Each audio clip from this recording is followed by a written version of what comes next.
What up, people? It's your boy, Master Chudy, out here with another comic review. So it's Wednesday, and you know the new comics came out, and of course, today meant a new issue of Red Hood and the Outlaws, probably my favorite rebirth title in DC comic out there. So I just had to get my hands on it. So we start out here with a cover, and as you can see in the last issue, Bizzaro was blessed with newfound intelligence and new rising IQ. And as you can see, the cover page definitely exhibits that all of these complex symbols that Bizarro is now being able to solve, and the confusion of Red Hood and Artemis. But Bizarro was a great lovable oaf, and he still actually maintains that wonderful personality in the book. So let's go. So we're already given a fantastic intro to the page. We see Artemis and Red Hood on some jetpacks, which look pretty good. It's a nice popping out picture, definitely. And we see that this new one is known as Bizzaro Reborn, part one of a new arc. And they're in Gotham City right now. And so we have Scott Lobdell on the as the writer. And it's interesting because as I've done more research into this, as I've liked the Red Hood, they say that his previous Red Hood in the New 52 wasn't that good. But people are enjoying this now, so it's like he learned from his mistakes, and he's definitely writing a banger. So we get to a robbery or a type of money shipment that's going down, and we see Artemis and Red Hood just taking down the opposition in the competition. We see that, what I've noticed about Red Hood's character is like he has bits and pieces of this new Red Hood who's trying to become like a hero of the sorts, but more of like a mercenary hero, even though he's not getting paid officially. I'm not sure, but he does definitely have a bit of Deadpool and the snarky Spider-Man in him, mostly Deadpool. But you see him like, sorry kids, that truck does not belong to you. Besides, you're practically brainless minions. What do you need $11 million for? And so we see the introduction, like in the red, saying like, "I'm Red Hood, she's Artemis. We're two-thirds of a team, posing as outlaws. Bizarro's the third member. Said up until a week ago, I described him as the muscle, but that's different now. He developed the jetpacks and the transportation discs that Artemis has actually been throwing around right here, and that was all him. So Artemis mentions that the discs are in place, ready to go. So these are Dolatrons, which are humans who will do the work for actually Professor Pyg right here, who's the main antagonist. Well, not the main antagonist, but just the dude running this crime show right here.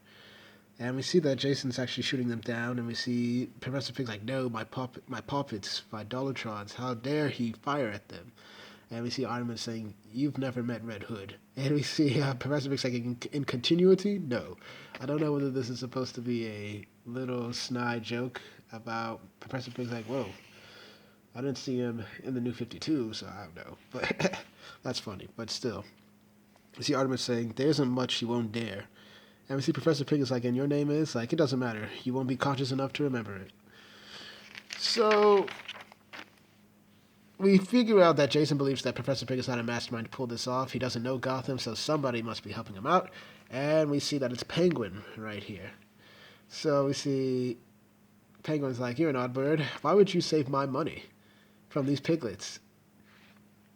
And then we see Red Hood's like, "Never play Find and Keep with Cobblepot." And we just see the whole truck get teleported. Bam. And we see Penguin is just shocked. And it's like, "Relax, I teleported away. It still exists. It's just mine." So we see that Jason's like, just a good guy, acting like a bad guy, have to keep up appearances. Of course, people know that Red Hood is not truly on the superhero team per se. He's still his own dude, and he wants to maintain that image.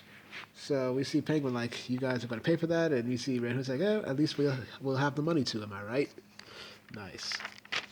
So the Dolatrons were basically people under the control of Professor Pyg, and obviously as Jason was shooting them down, he was shooting them down with a cure that was developed by Bizzaro, and he's just telling them that relax, take it easy, that you're going to be fine, people won't bother you anymore. Artemis has captured Pyg.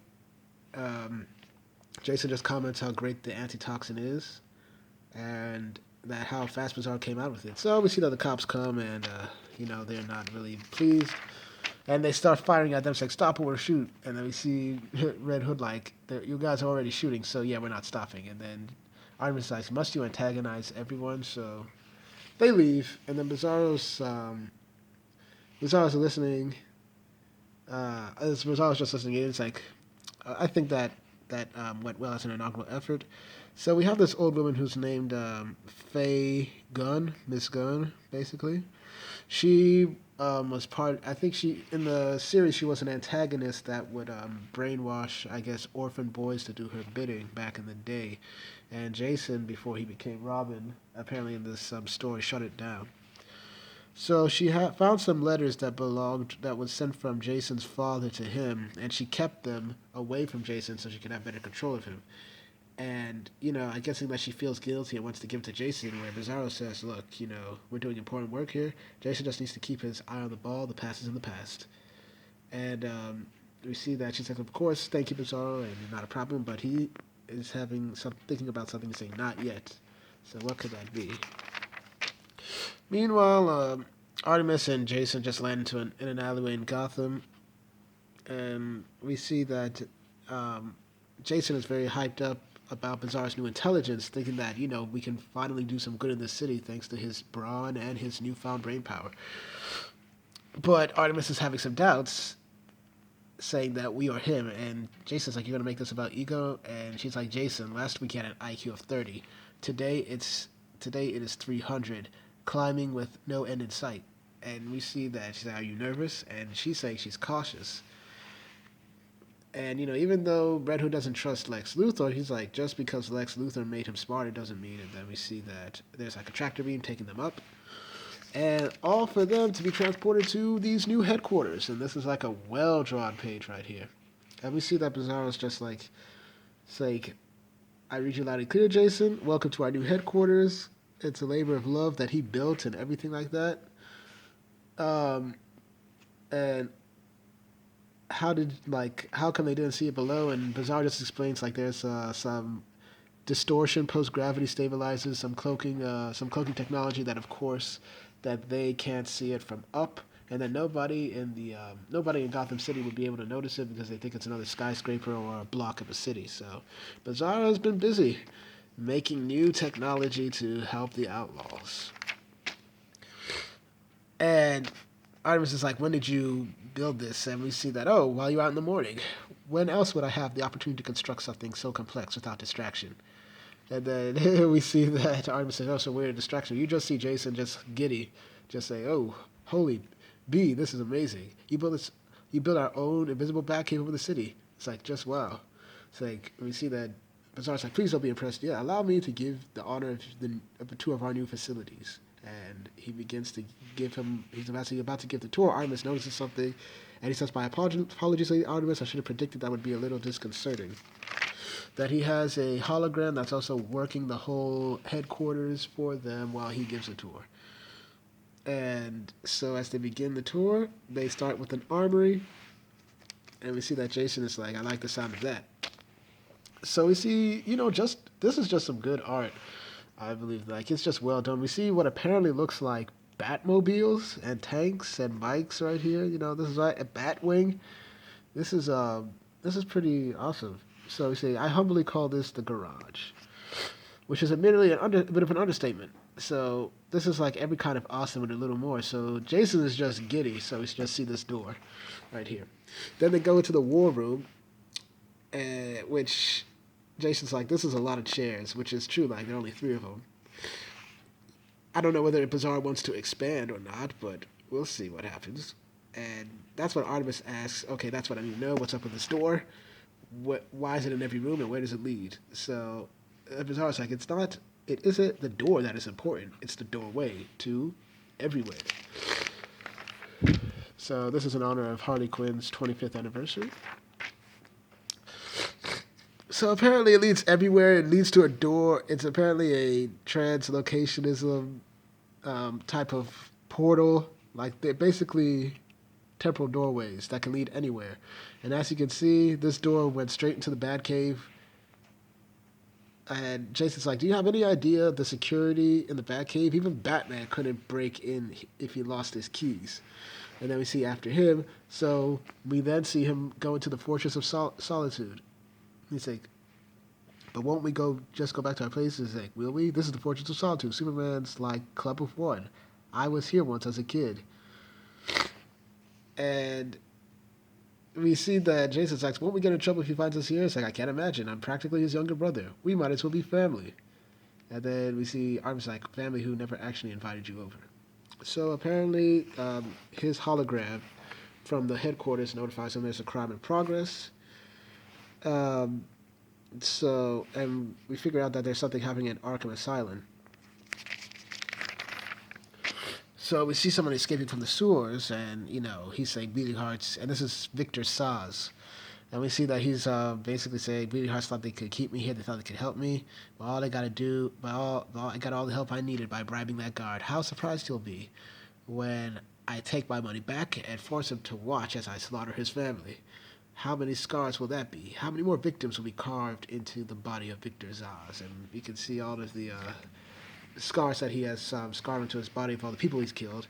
But we see that some ice beam comes in and freezes his hand, and we have the Outlaws. Another fantastic picture, and they're just looking heroic. And we see Artemis basically saying, if you're looking for a new scar, allow me. This is how you draw. Artemis just looks fine. She looks fine. But this is like a fantastic hero shot. If I can find this, I might use this as a thumbnail.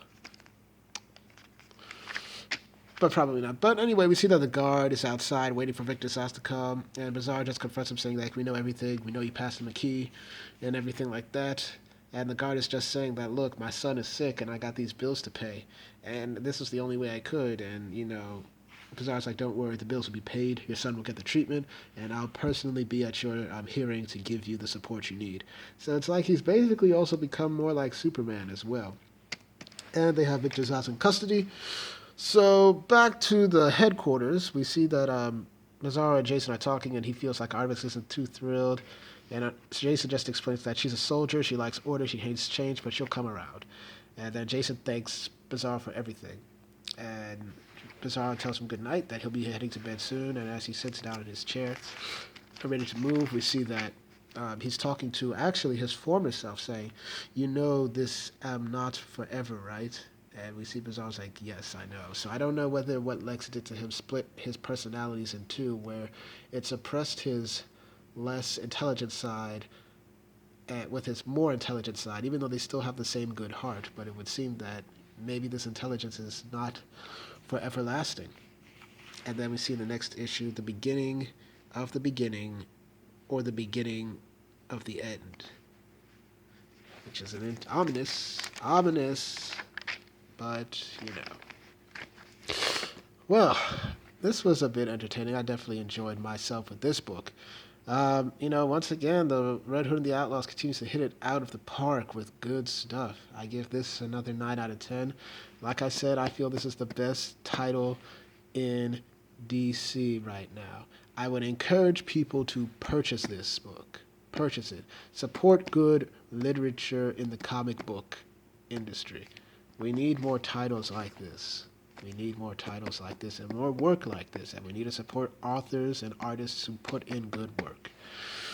So, once again, thank you for watching this video. Please like, share, and subscribe, and hit the notifications when you want to be notified of my videos. Once again, I thank you for watching, and I do these reviews for you, the people, so that you can get what I have to say and maybe have a good conversation about it, critique, and all. I have more comic books definitely out, ready to go. Thank you for watching, and have a nice day.